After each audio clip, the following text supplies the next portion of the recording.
on safari. We still going strong.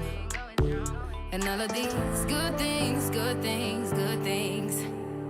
All we need, good Starcraft things, is going to have to call on all his great qualities, and there are many of them. He's lifting Starcraft. He'll win. Starcraft in it. Miss Potential let go with a run. She let down Magnetism following throughs after her. Down to the line, applaud Miss Potential. Way too good. Sea Change in front. Darcy Brothers trying to lift in. Hurrah. Sea Change and Darcy Brother. Heads up, heads down. Sea Change. What a horse race. She's about to sprout wings. Princess came to kill winner. Blazes on by. What a win. Brilliant in the finish. see the ocean there. It's Mufasa, 2 lengths in front of the Windsor Park Plate. Elaine's trying to run at him now, but Mufasa, that is a perfect 10 Group 1 victories. What an amazing racehorse. It's Mime in front, Coe's coming after him. Mime, Coe and Rasalilla. Coe going to Mime, who's still got the nose in front, but on the line the big guy got up, making 5 Group 1s, Coe. And look at Melody Bell join the party now. Oh, she's right in the conversation here. Put a couple of lengths on them. High Flyer close up, 7th up, run on with Windspell. But Melody Bell in front. Sandy Coat gets to 2nd, but she has been way too good.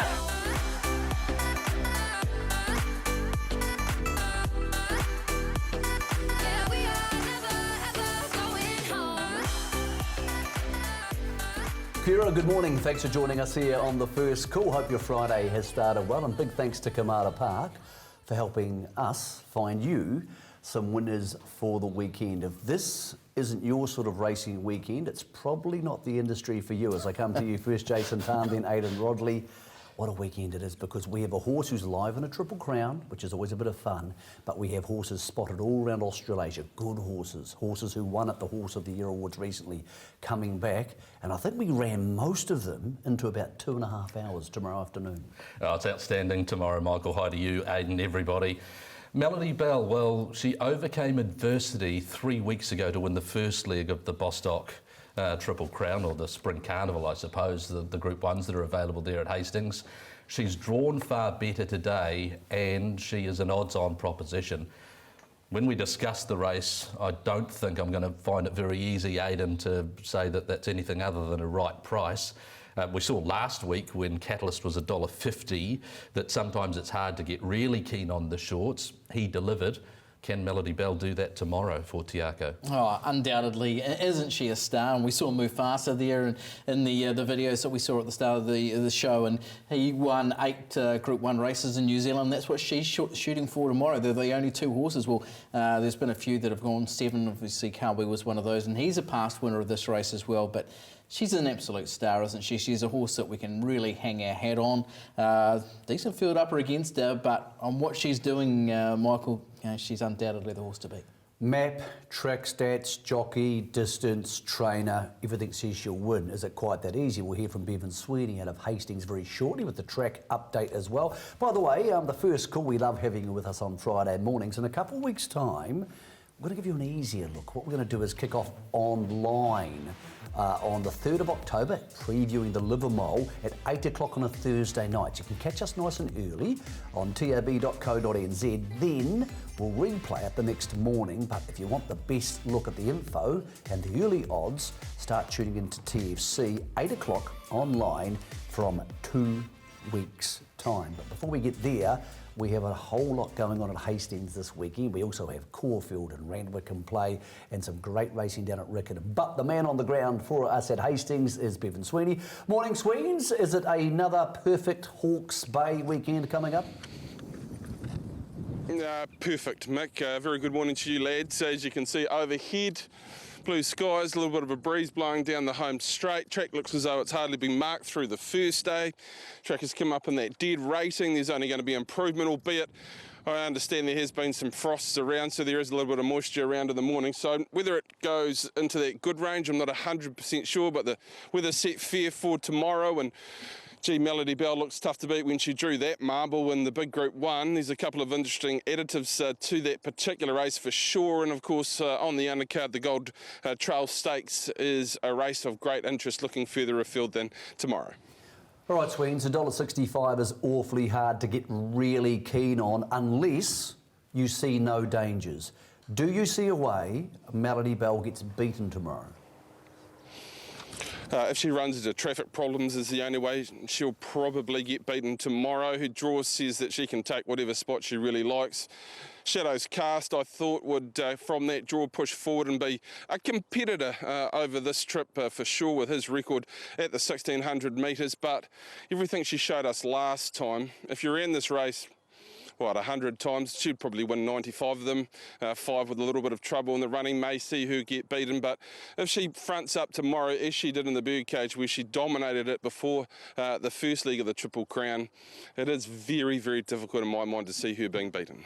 Bevan, 3 weeks ago we saw the Hawke's Bay track play as fairly as I can remember on a first day of a carnival. Yeah, maybe 10, 15 years. What do you expect tomorrow, given that the rail is still in the true position? More of the same? I think more of the same, Jason. I think the last few years might have been a function that it was a lot wetter across the last 4 or 5 years coming into that first day of the carnival. Therefore, that inside part of the track that hadn't been used for quite some period of time was markedly better than the ground that had been used out wider. If Dan pans down, we can dig the heel in here. There's still a fair bit of moisture in this track at the present moment because we did get some rain post that first day, and then we've just had some pretty idyllic conditions across the last bit of this weekend prior as well, so it is drying out. If you again pan down, the track doesn't even look as though it's been marked really at this point in time. The inside still looks really in great nick as well. Outside with that camber is always a great position to be coming if the track is racing fairly. So look, I see no real difference from day number 1. There's no real wear towards the inside. The outside looks very, very similar. There's given the ground, if they run it at good tempo, Jace, as they did in some of those races on day number 1 where we saw leaders winning and horses coming from back, I see pattern as per usual. Day number 1 looks perfect. Okay, Bevan, we're going to need some money for tomorrow night because we're all staying up to watch the All Blacks playing the Springboks in the World Cup. So the question for you is, if you're having one bet tomorrow on the track you're standing on right now, who would it be? I'm going to avoid the shorties, Mick, but I think they are very good plays if you're betting in those bigger sort of denominations with Melody Bell. There's one I think is offering you really good value at around about $8.50 as a horse that we know really, really well, Nymph Monte. I've loved the first 2 runs in this preparation. Older horse, looks very happy this time in, getting up over a trip in a field that I think is very, very suitable for a horse like him on what he has done in the past. Yes, he's an older horse, but he looks really, really happy at the present moment. Maybe he will need one more, and I expect to see him back on the last day, and maybe that is the day to be going with him. But I thought $8.50 on Nymph Monte was a really good value assessment in that particular race, with a horse I think probably is the best stayer in that race, and he looks to be coming up very nicely. Thanks, Sweens. Tracks looks perfect. We'll talk to you on the Punters Lounge tomorrow morning. Well, Jason, we're kicking off from 10 o'clock tomorrow morning on the Punters Lounge. Huge day to be previewed there. Let's look at the market for the big one, the Windsor Park Plate. We have a lot of very, very good races. And Jason, as we come to you, the question most punters are asking is, can I cop $1.65? Mark Melody Bell at $1.70, so it's shortened already from $1.70 to $1.65. She's the deserved favourite. It's a case of how she jumps out, really. And as a general rule, Melody Bell has been an excellent barrier horse. We saw a year ago Shafiq Russoff pull out another peach to win the second leg by bouncing her into the right position. Shadows Cast, Aidan Rodley, I assume, is going to be one of the leaders in your map? Yeah, sure is. We'll have a look at the map for you, Jason, as well. And it's interesting, but I do want to just especially look at Melody Bell here. Now, I've mapped it in the trail. I know in recent times I've been awfully keen to stay one off the fence, and you don't really want your favourite pocketed here. So I think Opie Boston will be pretty anxious to stay one off the fence, but for the guide of the map, he's going to be there. Shadows Cast had to do an awful lot of work to get outside the leader in the Tarzino Trophy. from barrier 2, just no work at all for Jonathan Riddell, and that makes him a more potent commodity than what he did in the first day. Vigor Warner likes to go forward. Hello, It's Me and Cutterdale, both with really tricky draws. Mongolian Marshall will get a lovely run from back here. Dark Princess maybe one spot further back. Sultan Swing, More Wonder, Atlantic Peach, all going back. But it's a pretty matter-of-fact sort of map. I don't think they'll go too hard. It'll just be a moderate Short speed. run to the first bend from the mile marker there at Hawke's Bay. Any chance she pops out of there and he ends up in here? Busy rider, Matt Cameron, good gate rider. Any chance he can jump Mongolian Marshall into the trail, which would greatly change its place chances? Absolutely, as I say, I don't think that Opie Boston will be anxious to get into the trail. I think he'd rather be one off the fence. So if he can have a horse like Mongolian Marshall to take him to that one-off position, then that'll be ideal. Well, what the question is going to be for the team behind Melody Bell is exactly how did she come through that fresh up run, because she's on the second leg of a Triple Crown. This time last year she managed to pull it off. We went down to Te Akau and asked Libby Richards how she bounced out of the Tarzino. Yeah, she's come through the run really well. We think that was probably her most impressive win to date. You know, drawn wide and had to go back, and it was a super ride from Michael. She did some nice work on the grass this morning with Opie aboard, and everyone's happy with her going into the Windsor Park. It's a different beast, this, isn't it, with 12 starters from a 1,600 metre barrier. What are the expectations this weekend? She'll probably go forward, and obviously nice to draw a good gate, drawn barrier 3, so yeah, we expect her to be up there and finishing over the top of them, hopefully. Libby standing in for brother Jamie, who is in Sydney, of course, overseeing Probably and Avantage, who will be starting at Randwick tomorrow, even though the track has come up this morning as a heavy 9. Gentlemen, there's one replay we need to see, and probably almost only one replay we need to see. Second last, she comes wide. Yes, the tempo set up for her, but she was way, way too good. Admittedly, a lot of these horses aren't returning. Only 4 of them are, but the star of the show is back. And she's going to be improved, as you'd expect, Windspell and Shadows Cast. I wouldn't underestimate the work that Shadows Cast had to do. Yeah. I think a significantly softer first 400 or 500 metres of the race will allow him to finish closer. It's very difficult, though, to make a case that anything in behind Melody Bell from 3 weeks ago is going to be able to go past her. We see Windspell there. What a horse he's been. He's placed 3 times at Group 1 level, second, and also a couple of times third. He deserves to be right in calculations if Melody Bell finds trouble.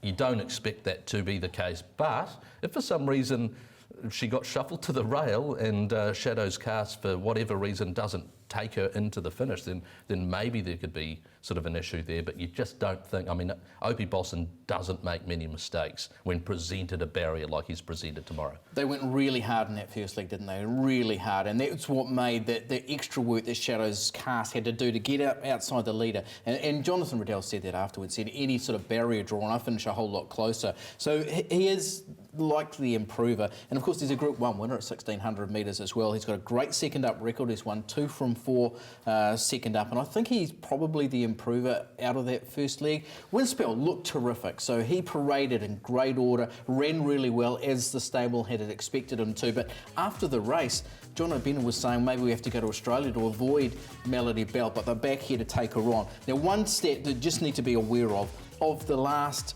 how many? 9 runnings of this race, only one of those runs, one of the horses haven't won out of the Tarzino Trophy, and that was Jelinski Princess in 2015 when the race was actually run in December. So of the last 8 races that have been run at Hastings, the Windsor Park Plate, they've all come out of the Tarzino. So it's a natural pathway. Now, a lot of horses who aren't coming through are in that second, third, fourth line of the market. We all agree Shadows Cast and Windspell have to be good chances after what they did in the Tarzino. A couple of horses who are newcomers. Cutterdale was good enough to win fresh up over the Open Mile, which is a pretty good performance, and Mongolian Marshall came out and ran third in what's been a good form race coming out of Ellerslie. So we headed out to Cambridge and we asked Andrew Forsman, firstly, what he made of that fresh up run from Mongolian Marshall. Really happy with him. Obviously, he was beaten by a couple of fit wet track gallopers, and they, covered a lot less ground than he did too. So I thought it was a brilliant first up run. His spring form from last preparation must give you real heart going into this prep.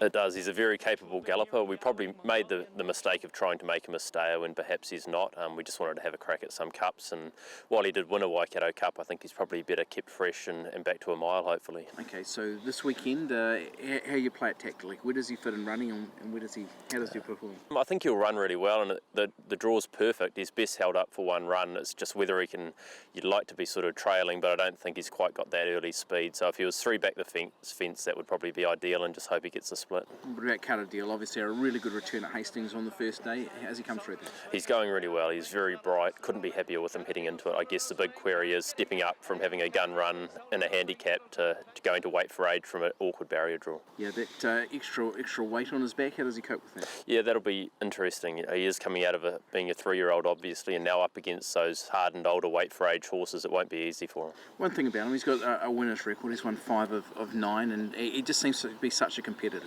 That'll be the big thing that gets him out of trouble on Saturday, is his competitiveness, and he is really well. So reverse the barrier draws, maybe the changing of the odds there, because Mongolian Marshall, I think, would be a big drifter out to barrier 11 where Contender finds itself. Contender on barrier 1, gentlemen, and we start to get really interested. But I can see Mongolian Marshall, as I come to you first, Aidan, getting the easier run of the two. This is the run Contender actually got winning fresh up 3 weeks ago. I just can't see him getting it again. Well, look at where Sultan's Swing is. Now, Sultan's Swing's giving him a 2-length start here, and then when he's looking to angle out, just gets held up a little bit there on the inside, I think, of Authentic Paddy. Now, he takes a lot of ground off Contender. Now, Contender's at $11. The horse is running it to a very small margin, is at $50, and comes in 4 kilograms better at the weights. Now, tell me about that. How can Contender be beating Sultan's Swing on that run with the turn in weights, and especially the 1600 metres seems to be Sultan's Swing. I know Contender's a good horse. He's won 5 of 9. He's won in stakes company, but on that, I'm really surprised that Sultan's Swing. I had a couple of dollars on him earlier the week at 50. I think he's worthwhile at that. Of the pair of them, Mongolian Marshall does look as though he's just coming in. He's going to be really improved by that first up. I think the race shape definitely suits Mongolian Marshall, sort of as discussed. This is a run where you just didn't expect him to get through the ground, and some fitter winter gallopers on the inside have done the job. I thought it was a very encouraging run, as Andrew himself has already discussed with you. So he, at worst, 3 back the inside. He's an excellent horse with a turn of foot when produced late. I priced him shorter than Contender, and I expect him to be, I expect him to be in the first sort of 4 or 5 hitting the line. It just seems that he's just going to get every opportunity to do that. Well, in a race particularly, gentlemen, where if Shadows Cast does lead and Melody Bell posses up close enough to him, who's going to be the swooping pressure in the race? We don't see much of it, and therefore those horses in that first 5 bunch are going to be very much advantaged, and I can see him potentially, it's such a short run to the bend, and Matt's such a busy jockey, potentially he could be in the trail. But one of the horses who comes into the race with the barrier draw the trainer wouldn't have wanted is Vigor Winner, a horse we know is good enough to be here, but stepping up to open company and wait for age. Here's Lauren Brennan on one of the more exciting gallopers in the country.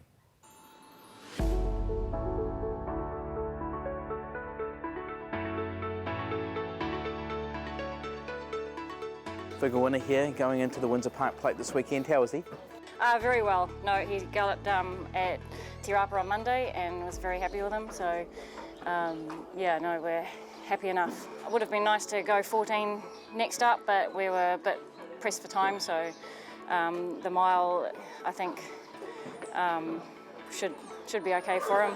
He was beaten 3.5 lengths in the Queensland Guineas over a mile. So, we have no doubt that he'll probably be okay. Well, it's a huge step up in class, and weight for age, first time weight for age. In the past, or last year, he was running against 3-year-olds, his own age group. So I know he won against older horses last time at Hawke's Bay, but this is a big step up, and Melody Bell will be, very, very hard to beat. How do you play it tactically this weekend? Yeah, we haven't been dealt a great draw. It would have been nice to come in, a few more, but and we just, that's racing, and that's what you get every now and then. So we just have to, I'd say he's probably going to have to go back, and we're just going to have to hope for a lot of luck.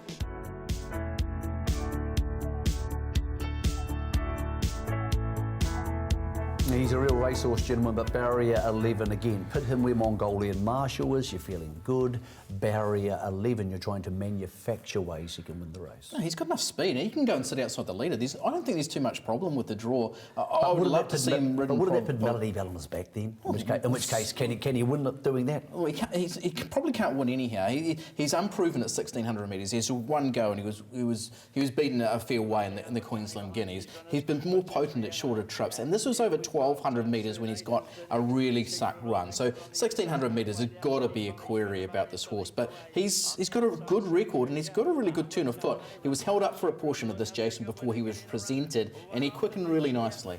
It's a massive step up to weight for age for the likes of him and Cut a Deal, given what they've done so far, but we've seen comeback, okay, not a graduating 4-year-old from 3 to 4, we've seen the ill-fated comeback be not too far away in the first 2 legs. It's a shame we're not going to see him again, but that gives a line that those sort of horses like Vigor Winner, Cut a Deal, you know, if these older horses don't step up to the plate, if they're sort of coming to the end of themselves, then they can be there with the right run. I think you have to be positive if you're riding Vigor Winner. I think if you Cut a Deal, you have to be positive on that, because there are a lot of horses drawn the inside that actually don't have that muster, and even though it's a short run to that first bend over the 1600 there at Hastings, if you're positive, they'll come across, and I'm pretty sure they'll find spots. Absolutely, and you'd rather be drawn wide. If you've got a horse who you're wanting to get forward, you don't want to be drawn 2 or 3 when you can actually have a horse who zips out of the gate or unless you've got bumps into speed. you. If you've got speed, then you know you want to be drawn inside. But for those horses, they've got speed to overcome it. Trainers Chris Gibbs and Michelle Bradley have a nice 1-2 punch at Group 1 level either side of the Tasman. Of course, they have Dan's Dance and the Colgate Optic White for 500 grand out of Randwick. They also have Hello, It's Me Here. Now, you're thinking Ruakaka form, is it really going to stack up? Well, she's beating an awfully good horse here in Avantage. Admittedly, Avantage, things didn't go well in front, but gentlemen, this horse has come back in the zone. We know she's a group horse.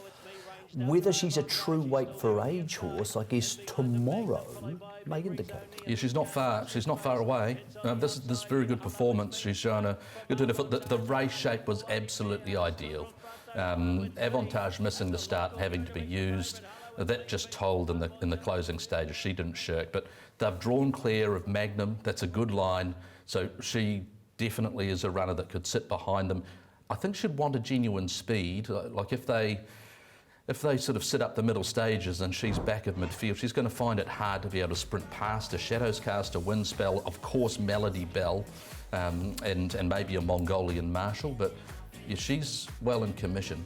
What was so good about that run was she was dropping back from 1400 metres to 1200 metres, and I know it was after a freshener, but over 1200 metres, that's not her go. You know, her go is going to be the Livermore Classic on the last day, but she's not a forlorn chance here. Maybe at 13s it's a little bit skinny, but yeah, she's a contender. I think people are looking at this and they're thinking, I'm excited, it's going to be fun, much like the All Blacks and Springboks tomorrow. This is exciting, but that doesn't help them make money. Excitement doesn't make you money. How do we make money out of this? Well, she's short enough Melody Bell at $1.65. I thought there was definite value in Shadows Cast. He maps well. I'm surprised he isn't shorter. I think he's the natural leader and he's already a Group 1 winner. So to me, playing him in a Quinella is with her as well as Windspell, that seems quite obvious.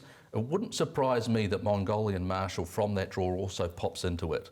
But the main play is a Quinella, Melody Bell with Shadows Cast and Windspell. And yeah, there's no knock if you really want to have a go at Melody Bell. I think I've copied you.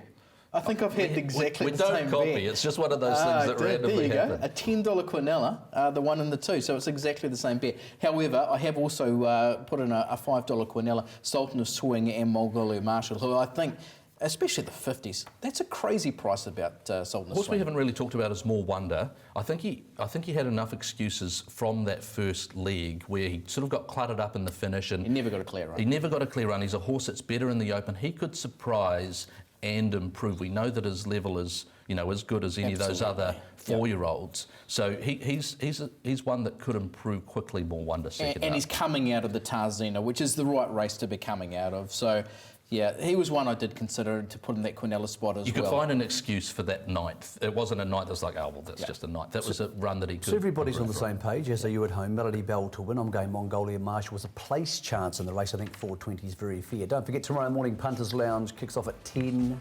a.m. That man there, Jason, will be talking to Jamie Richards out of Sydney, where he's got a head cold, and he's going to try and tell us what's going to happen in Sydney, what's also going to happen at Riccarton and at Hastings. We're going to take a break here on the first call. On the other side, we're going to preview the Gold Trail Stakes, the race that produces $6 million horses.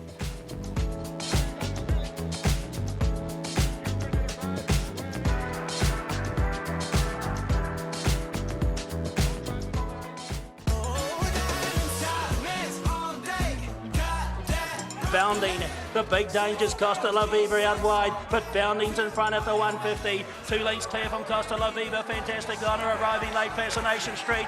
Bounding, hands and heels only for Duplessis. Bounding won the Gold Trail.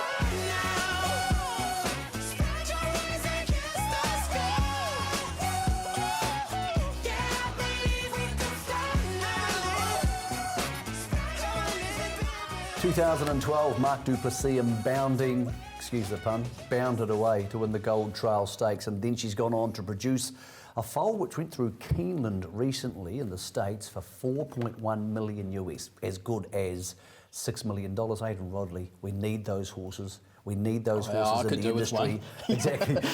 No, not just you and me, the entire industry. What is great is we are seeing people like Cambridge Stud, and we're seeing Wentworth and those sort of people bringing horses in. They're going overseas and bringing European horses in. So we've got some good horses here. We're going to have some of those retained, and we've got some of these horses coming back from Europe now. People like Paul Moroney are buying for them.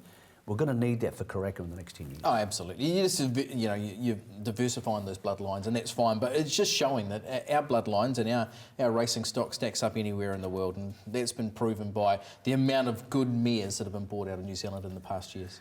We'll talk about good mares. Plenty of horses in the Gold Trail are going to go on to become good mares. This is a very deep race, boys. When you consider maybe a best filly and Probable's not here, and there's a wickedly good Canterbury Bell Stakes at Riccarton tomorrow. Looking at the market, gentlemen, they're very keen on Carly. She's a hype horse, but Aretha ran second in a Group 1 last year and not beaten by much by Your Deal, and she's $5.50. There's a lot for everybody here to play in. It's an ultra competitive race. The market, I'm a little bit surprised that Carly's quite so tight.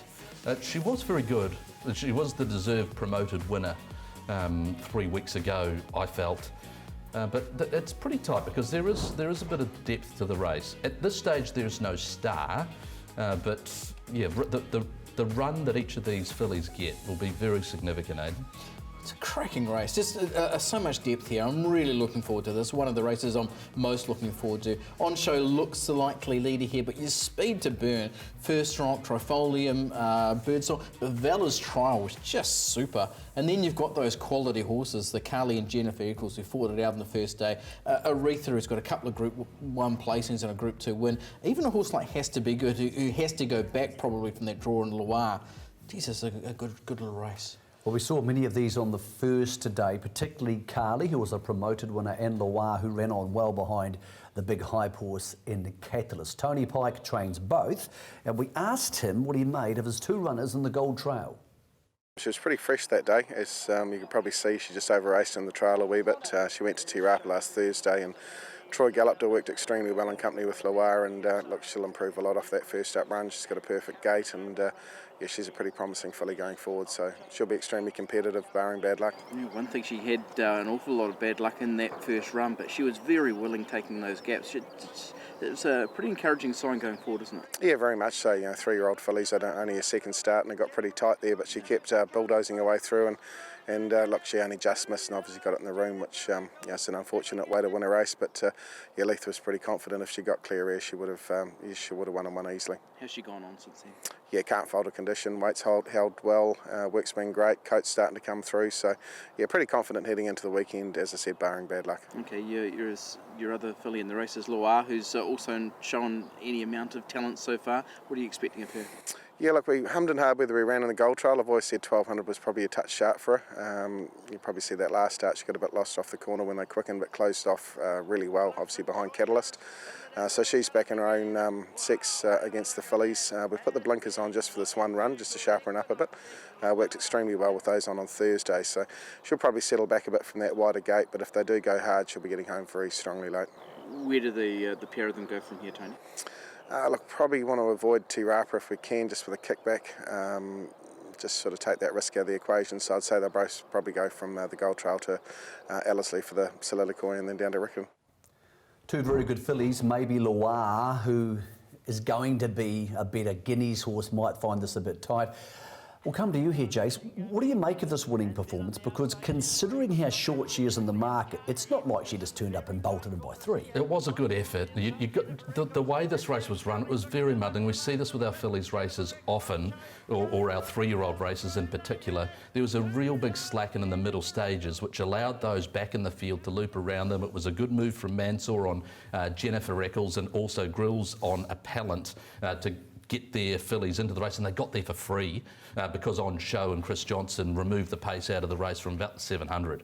So that put Leith in an a difficult position, really. He was dictated to, so she did well to get herself out of it. I think there's a lot more pressure in this race, so we're going to get a better line on where these fillies stack up relative to each other. We don't quite get that with the mid-race slack in there to really say bang, bang, bang, that's our order yet. It looks like Loire out of that bunch is number 1, but it's still not clear because we haven't got to the bottom of them. Yeah. I don't mind the run of Loire behind Catalyst, and I think the Blink is a good addition. If they do run hard, then I think she can really make her presence felt late in the race. She'll be suited to the 1200, but also beyond that, more ground.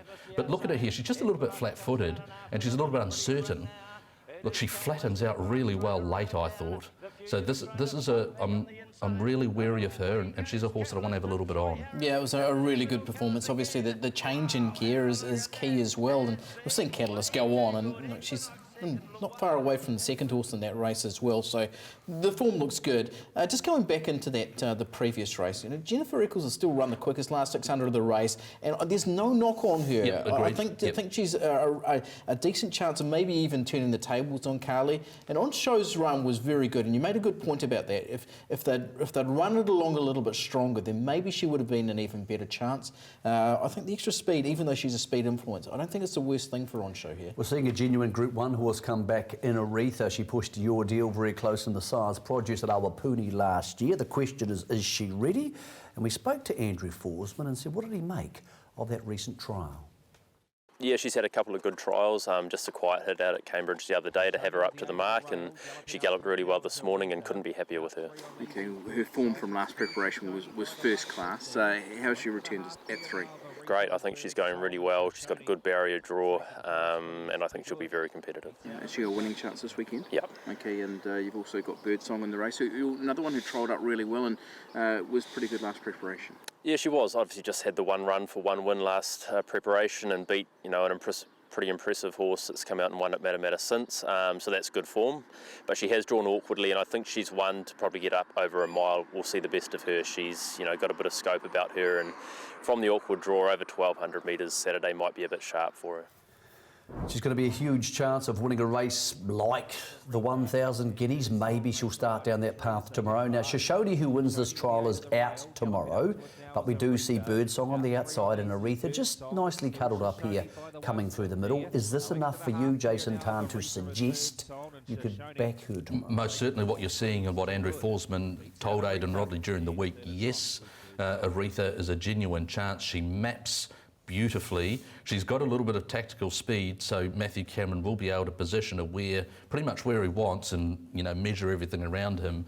She's a touch of value in the market for mine, so yeah, she's a genuine winning chance for sure. Aidan Rodley, there's a filly we've sort of forgotten, but the Cambridge trials recently showed us. Don't forget Bavella. She's big and she's strong, and she was awfully fast last campaign. What do you make of this trial? Because she's a natural runner. Trial is super. I think this is one of the most impressive trials I've seen in recent times. Now, it sits outside Peaceful there. We know Peaceful's a decent quality horse, and for a 3-year-old filly who we know from last preparation, Lance Noble said, we just don't like her on wet ground. Look at her quick and late and put them away. I just love seeing a horse do that at the trials. Let's put it into context. This is just a trial and this is a race, and a really good race, and she's drawn out wide, which does put me off her a little bit. But on top of the ground and what we saw from her in Stakes Company last preparation, this is a horse who's going to be a factor in this race. Just one thing about those 2 interviews. Tony Pike, you see it back again. There's a glint in his eye when he's talking about Carly. And the same with Andrew Forstmann when he's talking about Aretha. This is just shaping as some clash between not only those two, but then we're throwing in Jennifer Eccles and Bavella and others as well. This is some race. We talk about the new blood coming back from last season. The blood doesn't get any newer than Reva Capri, who went to the O'Leary brothers at Wanganui, and none of us expected to see this. Trifilium, I spoke to Fraser already. He thought she was a run short here. She's quite a thick, dense type of a horse. How do we line this form up? And are these two CD fillies good enough to beat some of those bigger names in the market? Well, over 1,200 metres, they've gone a tick better than 117. They've gone 116.85. So in answer to your question, it's very hard to line them up because they'll be going 5 seconds faster. That's not to say that she can't do that on a better track. And, you know, she's obviously, with those 2 runs, that's a benefit. Trifolium, very good, and there's no reason why that she couldn't battle on, sort of on the lead. I just hope it is genuinely run, and then we will get a really good line over sort of how these fillies line up against each other. So what's your bet in the race? I've got 2 plays in the race. I thought the value lies around Aretha and Loire, and so I'm happy to play them small. That's not disrespecting Carly and Jennifer Eccles. I just thought they were quite tight, and I was happy to take the risk on Aretha fresh up, and with that gear change on Loire, if they do go hard, for her to be booming down centre track.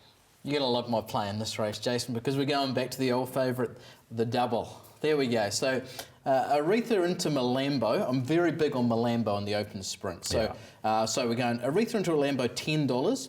We've got the 7 and the 9, which is Carly and Jennifer Eccles for $5. And then I want Bavella.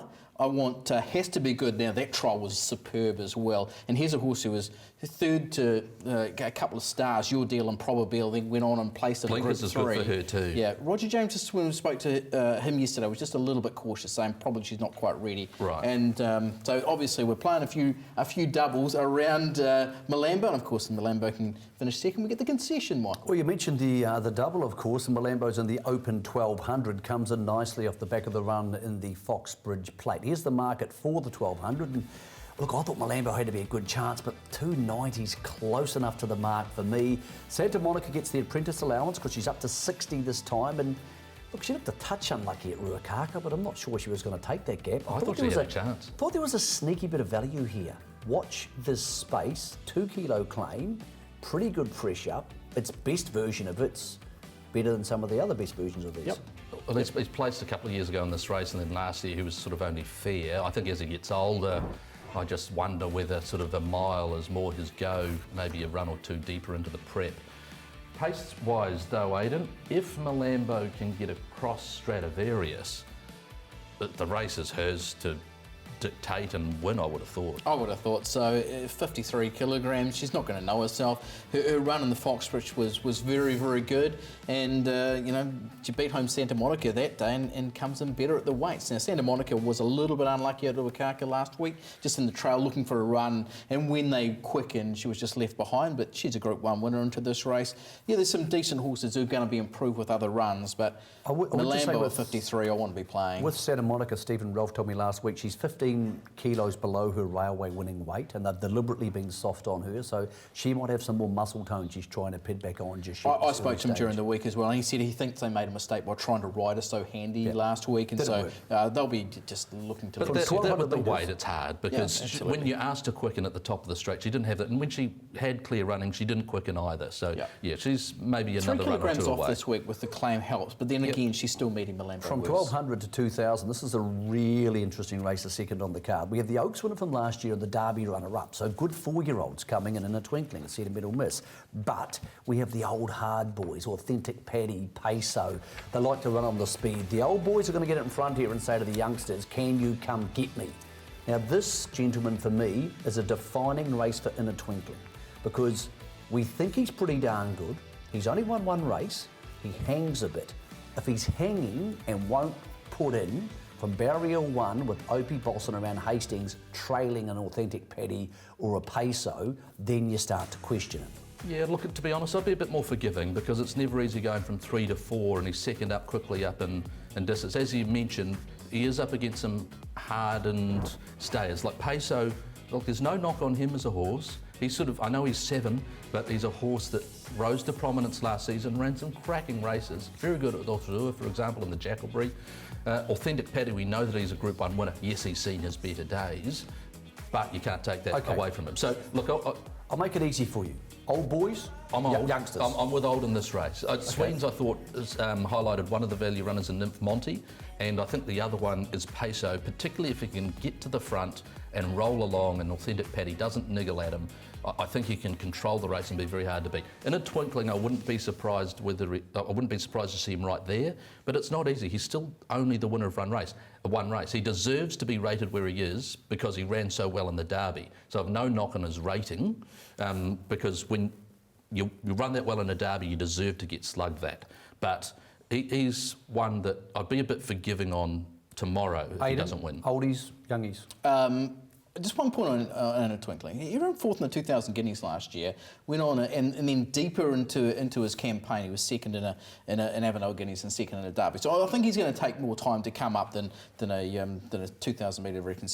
Sentimental miss. Blinkers back on is absolutely key to her. She should be winning. She's the best horse in the race. Well, Jace, the bet here? Best, okay. Well, I was with the oldies, so... she's proven. She's a Group 1 winner. There's no other Group 1 winner in this race. She's the best horse in the race. Authentic Paddy has won one, but wait for age. But I'm with the oldies, so I'm with Peso and also Nymph Monty. Small plays on those. I thought the value was there. Sentimental miss, she was a bit disappointing last time, but the blinkers is a big addition. I think a little bit more rain around, I think they'd be maybe a little bit more comfortable, but yeah, she's an Oaks winner, you can't take that away from her. 10 o'clock tomorrow morning on the Punters Lounge, we're going to have a really in-depth preview of the day coming up at Hawke's Bay, see where all the money has gone. We'll talk to Thad Taylor shortly to see if there's been any early plays. It's such a big day, you can almost forget the fact that Riccarton have a wonderful meeting there, including, gentlemen, a 3-year-old race named after one of the great 3-year-olds who went on to, of course, to win the Stradbroke, Canterbury Bell. This is the field. Last start winner Woodcote Lass was excellent, beating Miss Federer, who looked to run short. All About Magic was good. Folk Dress has been to the trials and performed well. Gee, with some 3-year-old fillies in this country, boys. And to think our best 3-year-old filly probably or might actually be at Randwick tomorrow. Maybe. This is a good race, though, and a big field. So, once again, we've got a quality gold trail. We're still seeing some depth in the South Island ones. Now, there is oodles of pace here. Now, I've met Miss Federer off the fence because she's drawn 14. Woodcote Lass is 15. They're going to have to work very hard to get across horses like Hot Tap Explosion, Fairway Flight, even a horse like our Rosette, who has speed as well. So there is decent speed here, and I think that's going to mean it's a truly run race. And hopefully that means we do get to see, those very good ones get their best chance. Let's go back to the race 2 weeks ago, which was the best lead up to this. There's Woodcote Lass in front, and Miss Federer's outside her, comes at her, and you're thinking she's going to win, but she sort of blows out. You can see her just exhale and go, all right, this is a bit brutal after a couple of months off. Woodcote Lass, very good fighting back. It's hard to make a case for many of those behind them, gentlemen, I thought, to beat them. But the horse who was scratched this day, and we'll see shortly the Ashburton trials, is Folk Dress. So on this, are these the top 2 out of this race with no winning chances for the others? No, I think Bronte Beach can definitely improve. Stephen Marsh was of the opinion before that race that she would be an improver out of it. A better track surface also will be a positive, and that extra 200 metres. So I wouldn't be ruling her out of that race. Folk Dress, of course, is the most interesting addition given her trial. Now, is this a trial that you're really going to warm up on and say that she deserves to be as short as she is, or is it a trial that you think I expected to see more? I'm not sure. We don't see the hands move, to be fair. Like, she's not at all tried here. Yeah.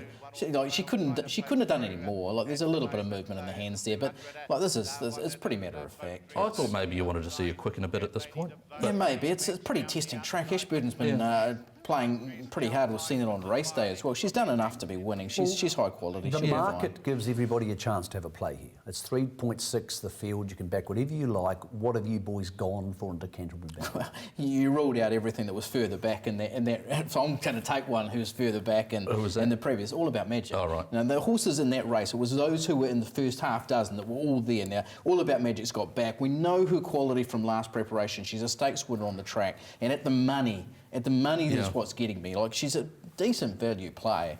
especially when you're seeing horses like Woodcote Lass drawing 15. So that gives us a chance. By the way, Stephen Orchard, I spoke to him this morning, really happy with the way that she's progressed. 1, 2, 3, 4 in a box, Cornella. So I'm going to have her around there, but I thought each way all about magic. So the rail is in to the 7 metre out position, which is 3 and 4 metres of sort of fresher ground. So it's not straightforward for those horses that are drawn out, and so it is quite a different scenario for Miss Federer and Woodcote Lass. They were obviously drawn in, and that was not a bad place to be. So I thought Bronte Beach is a horse that can improve, and I like her as a filly moving forward. I'm specking her, and I'm happy to spec Woodcote Lass because she herself is going to improve. How did you weigh up Sorceress? Because she was terrific. She's won by 5 1/4 on debut. She's got a tricky barrier draw, but gee, she was good on debut. There's a bit of speed there, so she's another one that's a genuine chance, but I didn't have her in front of what I'd seen from Woodcote Lass. Bronte Beach, obviously all about magic, folk dress. You know, she will be obviously hard to beat, folk dress. Gentlemen, a horse who could have turned up tomorrow in the Windsor Park Plate was Vernon Me. Stephen Marsh decided to bounce a day later at the Pukekohe on Sunday, where they have an open race, the Hanui Classic. It's going to be a good race too, 50,000. Look, I think he's a good horse, and I think he's found himself in the right race. $3 is close enough to the mark. Let's see what Stephen Marsh made of Vernon Me, fresh up last time out at Ruakaka. Liked his first up run. He's just a bit fresh. He jumped, he put himself right there.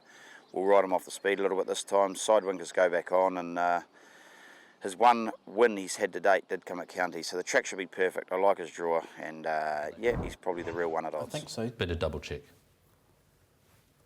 So here he is, boys. Look, he looked half a run short. Marshy indicated to us all that was going to be the case. He's outside the leader again, much like Miss Federer in the previous video we showed you. You can sort of see him. He's trying, but he's not fit enough and ready to accelerate. I think he's found himself in the right race. I think Pukekohe will suit him. Where do you see him mapping up for this race, Aidan Rodley, in a race which looks tailor-made for him with that weight? Absolutely. He could sit outside the leader, he could sit in the 1-1. I've got him into the 1-1 here with Hinarangi, Admiral likely to press forward. Admiral, Athena Baby's another one who can go forward with battle time. So there's enough early speed in this race, but I think he's beautifully placed in this race, Vernon Me. Is he the bet in the race? He is the bet. I've got $3. Yep, I'm happy to take that, and I know from what we heard from Stephen Marsh that he's really happy with him as well. So yeah, I'll play him on a win basis. Are you playing this race, Jason? Won't be, but respect very much Hinarangi in a fresh state. I think might get that track behind Admiral. Admiral sort of roll along in front, and she might just sit behind and get that right run into it. It seems an awfully long way away, doesn't it? Sunday. We have so much good racing between now and then. On the other side of this break, we're going to talk about Kiwis smattered all over the eastern seaboard of Australia chasing Group Glory. On the ground, can't stop. Don't need nobody in my soul. I get down to the beat, I lose control. Scales of Justice puts it to Galo Shop at the 300. Gatting on the outside. Mystic Journey is coming now, followed by Kingswell Dream Yucatan, and then came Hartnell. Gatting up to Scales of Justice at the 200. Mystic Journey is trying to get Gatting. It's leading by 3/4 to Mystic Journey. Still Gatting from Mystic Journey. It's Gatting. It's a massive boil over. Shades of Dandy Andy.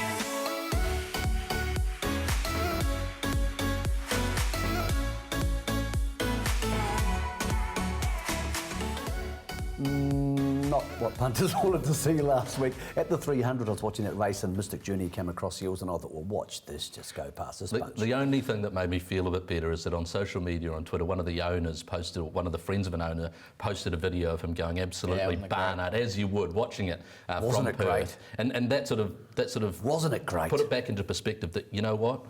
Every horse has its day, and when a horse wins a Group 1, whether it's 80-1 or sort of even money favourite, they deserve to be able to celebrate that, and that's what this man did. Actually, Dan O'Sullivan was on Twitter saying that this is actually, it wasn't that much of a surprise. So it'd be interesting to hear what Dan had to say about it, but great to see Jamie Carr, who rode at Ellerslie last season, getting Group 1 success in Melbourne. Rode it a treat too in the 1-1. Dan O'Sullivan joins us. Dan, that's not much fun for the punters. They got a bleeding nose, but maybe we've all been underestimating this WA form as it comes back east across the Nullarbor. Oh, yeah, good morning, Michael. Yeah, I think, look, Gatting wasn't the worst 100-1 shot we've seen. I mean, there's a few people around that focus on time ratings and things like that. That sorry had a couple of good numbers in WA. I mean, you couldn't like him in the race, but it's one of those we look back and say it wasn't the biggest surprise in the world. But look, don't drop off Mystic Journey. She was second up. That was a gruelling run race, and I think she's still right on track this prep. Whether that means she can win the Cox Plate or not, I'm not 100% sure about that, but I think she's still going really well. Dan, we're going to play a game here called New Zealanders Racing in Australia. I'm going to give you a name. You're going to give me a chance. Dan's Darts, Randwick tomorrow, the Colgate Optic White Stakes in a very good field. Yeah, look, I think I think that she's an excellent long shot in this race. First up run was pretty good in a totally unsuitable race. We know she loves the wet, and that's what it's going to be at Randwick. We're going to be heavy 9 by our standards. And look, she's got a couple of numbers there at Ellerslie when she won, especially the Zabeel Classic, and even at Rose Hill, she was third behind Avilius in the Rambit when he was flying. Those sort of ratings are very, very competitive in this race. And I think it's just a matter, obviously, if she can find that form second up. But look, if she does, I think she's a really good $15 chance currently in the market. And it would not surprise me at all if she ran a place in the race, that's for sure. Dan, we've got both Avantage and Probabeel racing in the space of 35 minutes, and the Bill Ritchie and, of course, the T Rose. Both of them are probably not ideally suited by the heavy 9, which could become an 8 by race start time. There's a bit of wind around in Sydney today. Avantage, clearly the better winning chance because Probabeel has to take on the Bettini. Yeah, look, I think that's a very hot Fillies race that Probabeel's in there. I thought the first up run was really good. The last 200 was the best part of the race, which she was chasing home Libertini. It said to me that she wants 1400, which she gets here.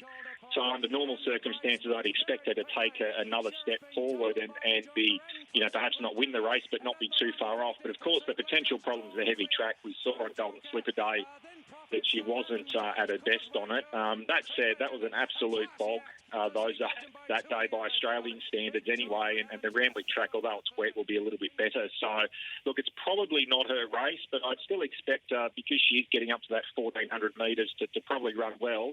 And I think, she's still in for a good prep if she can get up in trip and just find the right sort of track and race to suit her. Probabeel was in the T Rose. Libertini's rated as superstar. I think Probabeel's going to be better in the Flight Stakes over the 1,600, but I don't know. I think Probabeel's probably as good as some of these fillies. Does it concern you James McDonald has got off her to ride the second favourite Fun Star? Oh, no, that doesn't concern me at all because I think she's a Group 1 filly, Fun Star. She's only had the 3 starts. She was really good first up, really hit the line strongly. She wants extra ground, which she's going to get in this race, even though she's only going up 100 metres. And I think she's a huge threat to Libertini here, Fun Star. She only needs to take a natural step forward second up.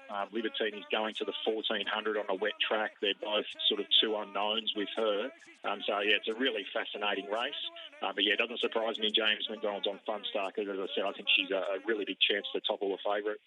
Dan at Caulfield, just a quick thought from you on both Madison County and Long Jack. One is not favoured, one is. Yeah, look, Madison County, I'm not sure that's his race. He's got 57 in a Group 1 handicap, which is tough for any horse. He's trying to do it first up over a distance that's probably short of his best. So I think, perhaps just be looking for him to put in a positive run with a view to the future. Long Jack I really like. He's one of my best of the day, I think. When he was second at Ellerslie at 1,400, it was only his second start as a 2-year-old. It was a really fast race, and I sort of just like the figures he produced in that race, and it said to me he was a horse with plenty of upside and perhaps some promise for the future. So it's no surprise that Murray Baker has brought him over here to Australia. His first up win on the synthetic was just a maiden, but look, to be honest, it was an arrogant win. He sat wide. The pace was slow, which I don't think really suited him, but he was still, far too good, just drawing away and powerful through the line. And just going off that Ellerslie reference and the fact that he's up to 1,600 metres here, which I think is going to be more suitable.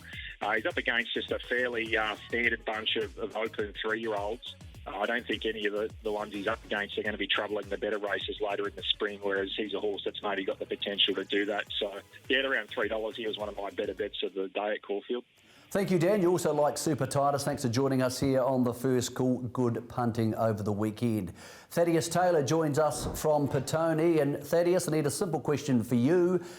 Now it's $1.65. Is that as good as it's going to get for Melody Bell fans? I don't think we've found the bottom yet, Michael. It has been one-way traffic in this year's Windsor Park Plate. $1.65. It was $1.70 when we opened. $1.65. There's just no sort of second favourite for anyone to latch onto, Michael. They're finding it awfully difficult to find anything to back to beat her. Just to give you some perspective around that, the third best backed horse in the race is the rank outsider, Atlanta Peach, at 100-1. So looks to be two bets in this race, Michael. One, Melody Bell to win. Two, Shadows Cast to place, with perhaps a lack of speed and a soft lead for Shadows Cast. All the markets are open, racing on a dead track, which could even potentially get to a good sad, so punters can be confident. Where's the money gone so far for the second day of the Triple Crown Carnival?